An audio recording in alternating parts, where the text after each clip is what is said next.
So you want to know if you're an ENFP or not. Maybe you feel you might be an ENFP, but you might be an INFP or an ENTP or ENFJ or ABCD. You might be anything.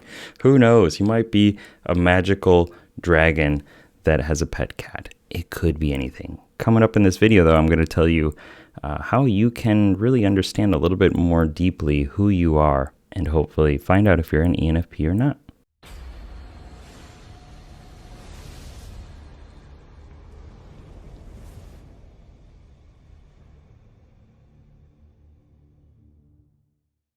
What's up, legend? It's Sherman here from Geek Psychology, where I help geeks, gamers, and creatives to play life better.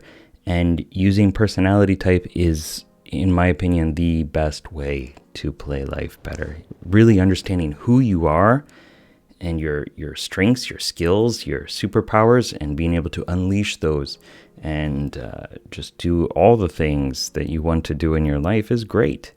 And if you can't do those things, then you can delegate. You can get somebody else to help you out with that. So I lived with an ENFP for many, many years. He was my best friend for quite a long time, maybe like 10 years or something like that.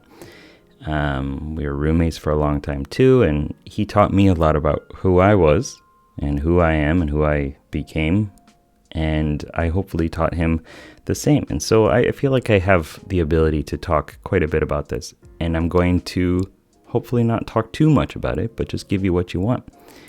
So the first thing you got to know is that extroverted intuition is your dominant function. I think of it like the hero of your story is this innovating explorer character that wants to explore different ideas, brainstorm, quickly find new options, new possibilities, just enjoy what comes up, what emerges in whatever context it is.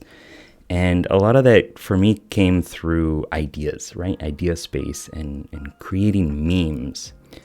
And the memes that we would create were kind of like inside jokes, but really fast brainstorming. We always called it getting on the ADD bus or ADHD bus.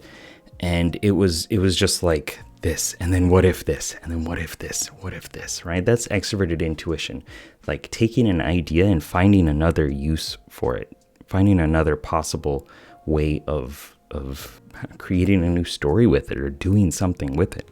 Like this marker right here, right? Obviously it's a marker, but I could do so many different things with it. I could put up my nose, I could put it in some other places, I could throw it off the wall and bounce it into my head. I could start the fan over there with it. I could just clip it on my shirt right here and have it as a new necktie. There are a lot of things I could do with it, right? Besides just the use of a marker. And that's what extroverted intuition is doing. It's not going for necessarily like a deep look into what it is and what the meaning behind that marker is. It's the other possible, versions of that and uses of it. And if that is a strong desire for you, you might just be an ENFP, because that is the hero of the ENFP's story. It's constantly exploring and not wanting to be held back or held down or have their freedom removed in some way, right? It's about the possibilities out there, expansive shotgun breadth of options. And then second up, you have your auxiliary function, introverted feeling, and your tertiary function, extroverted thinking. And so you have this kind of like this very clear push and pull between these. Everybody, their second and third function are really they talk a lot, and they're always trying to convince the hero which quests to go down, right? So you have your empath talking about your conscience, right? Like, this is a good idea, this is a bad idea, this makes you a good person, this makes them a bad person, this is what's important to you. And then you have the commander, extroverted thinking, let's just get things done. Let's accomplish this as fast as we can. Let's measure some things and just keep it going, right? Let's just make sure that we're always moving and accomplishing something. And so when both of those voices, both of those characters are talking and telling your explorer what to do, it's so much easier to listen to the commander because it's another extroverted offensive character. Like, how, okay, you want to create ideas, right? You want to be free. You want to go explore new things, or, go to different cultures and learn about different people and stuff like that, right? Find new patterns. The commander's like, well, just do this, do this, do this, do this, and just keep going, right? Oh, you did that. Good job. Let's do something else. Let's keep going. Let's keep going. And the empath is like, chill. What is important to you about this? Why is it so important for you to do this? Feel, not think, right? And it's like, I can't do it anymore, right?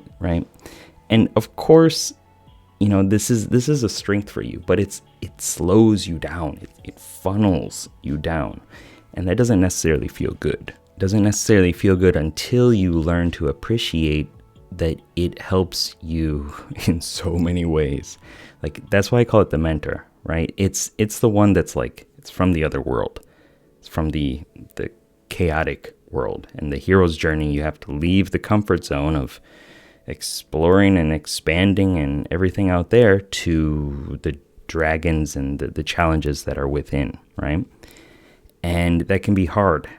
And so if you are aware of that push and pull of your conscience and of getting fast results and worrying about what other people tell you should do and things like that, that might be a sign that you are an ENFP. And so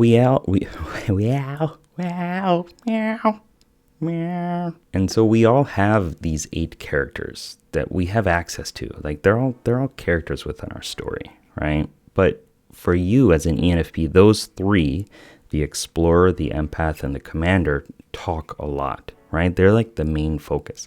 And then you have the guardian, introverted sensing. It's a limit. It's an aspiration for you. It's all about the past and paying attention to what happened before and maintaining consistency. And that's probably quite difficult for you. And in one way that I've noticed it comes out a lot is when you get really stressed as an ENFP, or you're getting like, you feel like you're forced to do something, and the tunnels are closing in, right? But you have to keep going. You probably get like gas or a stomach ache, or you just like start feeling sick internally. It's a kinesthetic, physical sensation, because it's tying introverted sensing, which is the sensory experiences that you've captured and have reviewed, with introverted feeling, which is also a very kinesthetic function, right? So the empath and the guardian start talking like, how do you feel about this stuff that happened in the past? I don't like it. I don't want to do it anymore. But you just kind of feel like you're stuck.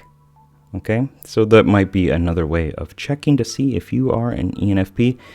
And if you've watched this far, good for you. If it was a struggle, you might be an ENFP because you probably wanted to watch something else and do something else. But I appreciate you for being on this journey, for learning about yourself, for taking the time and spending the energy to really learn about your skills. Because I love ENFPs. ENFPs are just so fun to be around, so exciting, so creative, and just bring excitement to every situation. And even as like comedians and things like that, like you can really tap into like what it means to be a human, right? And then share that with other people and really get other people to laugh and to feel different experiences and feelings and just really understand themselves at a deeper level too. So I appreciate you. Keep up the lifelong questing. Good luck, have fun. Let me know down below in the comments what helped you. Peace.